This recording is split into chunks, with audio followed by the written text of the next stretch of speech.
Hello everyone, myself Akash Jain from Albatross Education Center. Today we are going to discuss class 11 chapter number 1 sets. हम लोग आज कुछ particular topics को discuss करते हैं। सबसे पहला हमारा टॉपिक है यूनियन, उसके बाद हम लोग पढ़ेंगे intersection, then difference, then complement.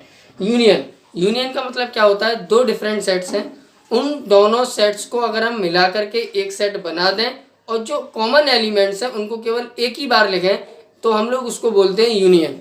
ये जो है वो यूनियन ऑफ सेट का सिंबल है।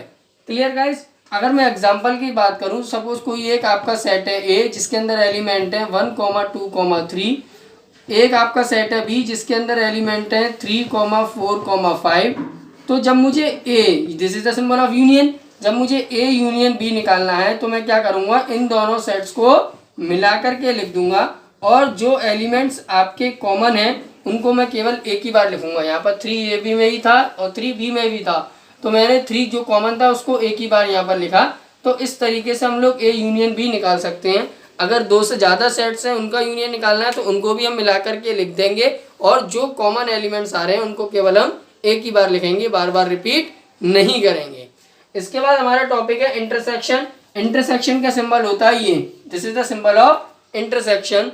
सपोज एक कोई सेट है ए जिसके अंदर एलिमेंट है 1, 2, 3, बी कोई आपका सेट है जिसके अंदर एलिमेंट है 3, 4, 5 और आपको ए इंटरसेक्शन बी निकालना है। तो ए इंटरसेक्शन बी का मतलब है ए और बी में जो एलिमेंट्स कॉमन है, ए और बी में जो एलिमेंट्स कॉमन है, ऐसे एलिमेंट जो दोनों में आ रहे हैं। तो आप यहाँ पर देख रहे हैं 3 एक ऐसा एलिमेंट है जो दोनों सेट्स में आपको दिख रहा है, तो ए इंटरसेक्शन बी में आपका आ जाएगा 3। ए इंटरसेक्शन बी का मतलब है जो एलिमेंट आपके ए और बी दोनों के अंदर आ रहे हैं। Clear guys? इसके बाद बात आती है डिफरेंस की।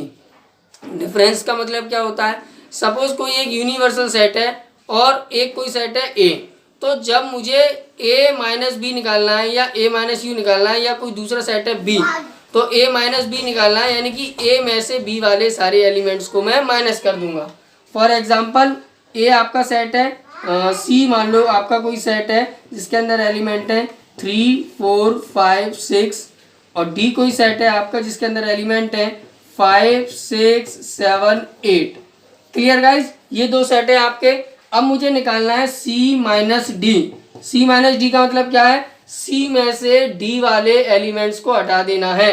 तो सी में ऐसे कौन से एलिमेंट हैं जो डी में भी आ रहे हैं, 5 और 6, तो मैं इसमें से 5 और 6 हटा दूंगा। जब मैं 5 और 6 हटा दूंगा तो मेरे पास क्या बचेगा, 3 और 4। कहने का मतलब अगर आपको सी माइनस डी निकालना है तो सी में से डी में जो एलिमेंट्स आ रहे हैं उनको हटा दीजिए। और सपोज आपको डी माइनस सी निकालना है, डी माइनस सी का मतलब अब आपको डी में से हटाने हैं, डी में से वो एलिमेंट्स हटा दीजिए जो सी में आ रहे हैं। तो 5 और 6 हट जाएगा। जब 5 और 6 हट जाएगा तो आपका क्या बचेगा, 7, 8। तो सी माइनस डी आपका आ गया 3, 4 और डी माइनस सी आ गया आपका 7, 8। डिफरेंस का मतलब होता है जिसमें से आपको माइनस करना है उस सेट में से जिसको माइनस करना है उस सेट वाले एलिमेंट्स को आप हटा दीजिए, कॉमन एलिमेंट्स को आप हटा दीजिए। इस तरीके से आप डिफरेंस ऑफ सेट्स को निकाल सकते हैं। इसके बाद आता है कॉम्प्लीमेंट। कॉम्प्लीमेंट को हम अपॉस्ट्रोफी से डिनोट करते हैं। फॉर एग्जाम्पल सपोज कोई एक आपका यूनिवर्सल सेट है जिसके अंदर एलिमेंट है 1, 2, 3, 4, 5, 6, 7, 8। जैसे जो यूनिवर्सल सेट ए कोई एलिमेंट सेट है आपका ए जिसके अंदर एलिमेंट है 1, 2, 4, 5। अब मुझे निकालना है A complement, this is the symbol of complement, dash लगा सकते हैं आप यहाँ पर। तो ए कॉम्प्लीमेंट का मतलब है कि यूनिवर्सल सेट में से ए वाले सेट के एलिमेंट्स को हटा देना है। जब मैं यूनिवर्सल सेट में से ए वाले सेट के एलिमेंट्स को हटा दूंगा तो यहाँ पे क्या बचेगा, 1 हट गया, 2 हट गया, 3 बचेगा आपका, 4, 5 हट गया, 6, 7, 8। तो ये आ गया आपका ए कॉम्प्लीमेंट। Clear guys? तो इस तरीके से आप कॉम्प्लीमेंट भी फाइंड कर सकते हैं। जिसका कॉम्प्लीमेंट आपको फाइंड करना है यूनिवर्सल सेट में से उसके एलिमेंट्स को आप हटा दीजिए और बाकी के एलिमेंट्स का जो सेट बचेगा that will be the complement of that set.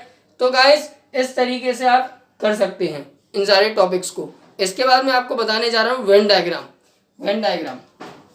Venn diagram में क्या होता है, सेट्स को, एलिमेंट्स को हम लोग डायग्राम के थ्रू रिप्रेजेंट करते हैं। सबसे पहले बात आती है यूनिवर्सल सेट की। तो यूनिवर्सल सेट को हम लोग रेक्टेंगुलर से रिप्रेजेंट करते हैं। इस तरीके से हम लोग यूनिवर्सल सेट को रिप्रेजेंट करते हैं। और जो भी इसके सबसेट होते हैं उन सारे सबसेट्स को हम लोग सर्कल से डिनोट करते हैं। सपोज ये आपका यूनिवर्सल सेट हो गया यू, ए कोई सेट है ए, तो ए को मैं रिप्रेजेंट करूंगा सर्कल से। ए को मैं किससे रिप्रेजेंट करूंगा? सर्कल से। फॉर एग्जांपल ये आपका यूनिवर्सल सेट था, ये आपका यूनिवर्सल सेट है, ये आपका ए है, तो ए के अंदर एलिमेंट आ रहे हैं 1 2 4 5। तो ए के अंदर कौन से एलिमेंट आ रहे हैं? 1 2 4 एंड 5। ये आपका ए 1 2 4 5 हो गया। और ये है आपका यूनिवर्सल सेट, तो 1 2 4 5 तो यहाँ हो गया आपका, यहाँ आ जाएगा आपका 3 और आपका 6, आपका 7 और 8। तो इस तरीके से आप देख रहे हैं कि यूनिवर्सल सेट के अंदर 8 एलिमेंट्स आ गए और ये आपका हो गया ए, तो ए के अंदर आपके एलिमेंट आ गए 1 2 4 5। Clear guys? तो यूनिवर्सल सेट को आप लोग रेक्टेंगल से रिप्रेजेंट करेंगे और सब सेट्स को आप लोग सर्कल से रिप्रेजेंट करेंगे। अगर सपोज यहाँ पे 2 सेट होते हैं आपके, क्लियर गाइस? तो अब यहाँ पर सपोज 2 सेट होते हैं आपके, एक सेट है ए, एक सेट है बी, जिसके अंदर एलिमेंट आ रहा है आपका 4 6 7। Clear guys? अब आप इसको कैसे रिप्रेजेंट करेंगे? तो ये तो हो गया आपका यूनिवर्सल सेट। ए सेट आपको एक सर्कल से इस तरीके से रिप्रेजेंट करेंगे जिसके अंदर एलिमेंट आएंगे 1 2 5 1 2 5। इस तरीके से आपका दूसरा जो सेट है सबसेट वो बना देंगे आप। ये हो गया आपका ए, ये हो गया आपका बी। Clear guys? ये हो गया आपका ए, ये हो गया आपका बी। बी के अंदर कौन सा एलिमेंट आ रहे हैं? 4 6 7। 4 को मैं बीच में लिखूंगा, 6 और 7 यहाँ लिखूंगा। अब मैंने 4 को बीच में क्यों लिखा? क्योंकि जो 4 था वो आपका दोनों में कॉमन था, यानी ए में भी आ रहा है और बी में भी आ रहा है। तो जो ये वाला पार्ट है, शेड वाला पार्ट, ये जो पार्ट है ये आपका इंटरसेक्शन दिखा रहा है। इंटरसेक्शन मतलब कॉमन पार्ट दिखा रहा है। तो 4 को मैंने यहाँ पर लिखा क्योंकि ये 4 आपका कॉमन था। 1 2 5 ए में आ गए, 6 7 आपके बी में आ गए, 4 आपका ए और बी दोनों में आ गया। और बाकी के जो एलिमेंट्स बचे 1 हो गया, 2 हो गया, आपका 3 बचा, 4 5 6 7 8 बचा। तो बाकी के जो सेट बचे आप उसको रेक्टेंगल में लिख सकते हैं यूनिवर्सल सेट में रिप्रेजेंट करने के लिए। तो इस तरीके से आप लोग इंटरसेक्शन ऑफ वेन डायग्राम या यूनियन आपको दिखाना हो तो दोनों को मिला के आप दिखा सकते हैं। Clear guys? यूनिवर्सल सेट बना के आप रेक्टेंगल से रिप्रेजेंट कर सकते हैं, सब सेट्स को आप लोग सर्कल से रिप्रेजेंट कर सकते हैं। इस तरीके से वेन डायग्राम को आप बना सकते हैं। Clear guys? इससे आपकी एक्सरसाइज 1.5 इजीली सॉल्व हो सकती है एनसीईआरटी की। उसके अलावा भी अगर आपको कोई डाउट है तो आप मेरे से व्हाट्सएप नंबर पर कॉन्टैक्ट कर सकते हैं। WhatsApp number is given in the description box. Clear guys? Till then, thank you.